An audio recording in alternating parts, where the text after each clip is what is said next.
Hello students, in this video we'll continue the topic that is the inheritance by duplicating gene. मैं यहाँ पे एक example ले लेती हूँ that is fruit shape in Capsula bursa.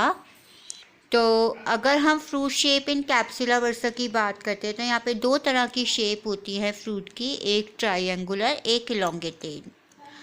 तो ट्रायंगुलर के लिए यदि कैपिटल टी इट मीन्स केवल 1T डोमिनेंट होगा तो भी शेप ट्रायंगुलर होगी, यदि D डोमिनेंट होगा तो भी शेप ट्रायंगुलर होगी। अगर कैपिटल D दोनों डोमिनेंट होंगे तो भी शेप ट्रायंगुलर होगी। अगर T और D दोनों रेसेसिव फॉर्म में होंगे तो शेप कैसी होगी? इलोंगेटेड। तो सबसे पहले हम जब क्रॉस कराते हैं तो प्योर लाइन से शुरुआत करते हैं, और जब हम प्योर लाइन से शुरुआत करते हैं तो हमने एक पेरेंट लिया जिसमें केवल कैपिटल T डोमिनेंट है और एक पेरेंट लिया जिसमें केवल D डोमिनेंट है, और जब हमने दोनों को क्रॉस कराया तो हमारे पास F1 जनरेशन में जो इंडिविजुअल बन के आए हैं वो capital T small t, capital D small t। तो यहाँ पे capital T and capital D दोनों डोमिनेंट है तो फ्रूट शेप क्या होगी? ट्रायंगुलर होगी। तो क्योंकि डाई हाइब्रिड क्रॉस है तो ऑब्वियसली 16 जो प्लांट्स होंगे उनकी फ्रूट शेप कैसी होगी? ट्रायंगुलर होगी। अब F1 जनरेशन के बीच में जो F1 जनरेशन से जो भी प्रोडक्ट बन के आया है उनकी ही हम सेल्फिंग करा देते हैं। तो अब यदि हम इसकी सेल्फिंग कराते हैं तब क्या होता है देखिएगा।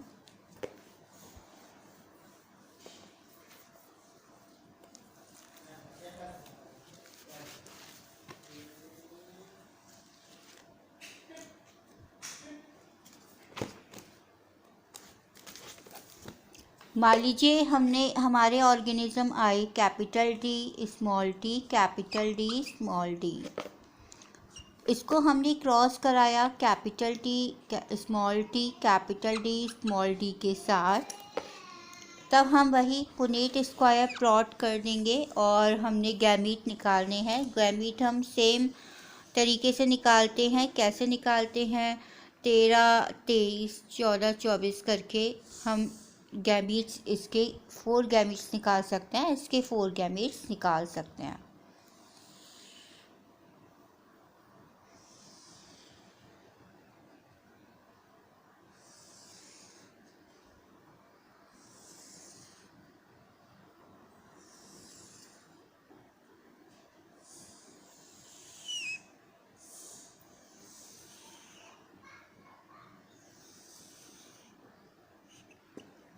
हमारे पास क्या गैमीट्स आएंगे देखिएगा। पहले इसके हमने गैमीट निकाली तो capital T, capital D, capital T small d, small t, capital D, small t, small d। Same gamete ही यहाँ पर आएंगे तो capital T, capital D, capital T small d, small t, capital D, small t small d। Cross कराया हमने capital T, capital T, capital D, capital D। इसको इससे cross करा दिया capital T, capital T, capital D small d। इसको इससे करा दिया capital T small t, capital D small d, capital D, capital D। इसको इससे करा दिया तो capital T small t, capital D small d। Again हमने इसको इससे क्रॉस कराया तब capital T, capital T, capital D small d, capital T, capital T small d small d, capital T small d, capital D small d, capital T small d, T small d small d।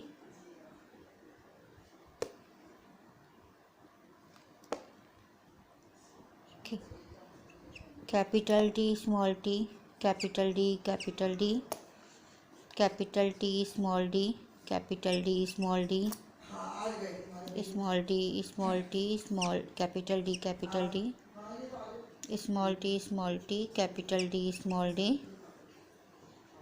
इसको हमने इससे cross कराया तो capital T small D, capital D small D, capital T small D, small D small D, small T capital D small D, small T small T small D small D. हमने ये सारा cross करा दिया है। अब उसके बाद हम ऑर्गेनिज्म के बारे में देखते हैं। अगर कैपिटल टी कैपिटल डी दोनों डोमिनेंट हैं तो ऑब्वियसली क्या होगा, triangular. Capital T capital D triangular, triangular again, this is also triangular, this is also triangular, this is actually also triangular, क्योंकि ऑलरेडी टी भी अगर डोमिनेंट है तो वो भी ट्राइएंगुलर होगा। और ये भी हमारा ट्राइएंगुलर है, ये भी हमारा ट्राइएंगुलर है, ये भी हमारा ट्राइएंगुलर है।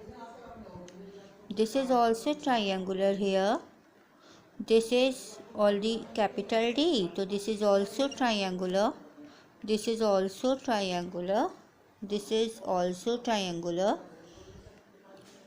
and this is also triangular, this is also triangular, but this one is actually elongated.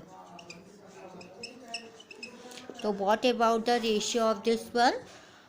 15 plants having triangular fruit shape and only one plants have elongated fruit shape.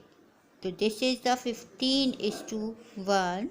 This is actually modified ratio of dihybrid cross.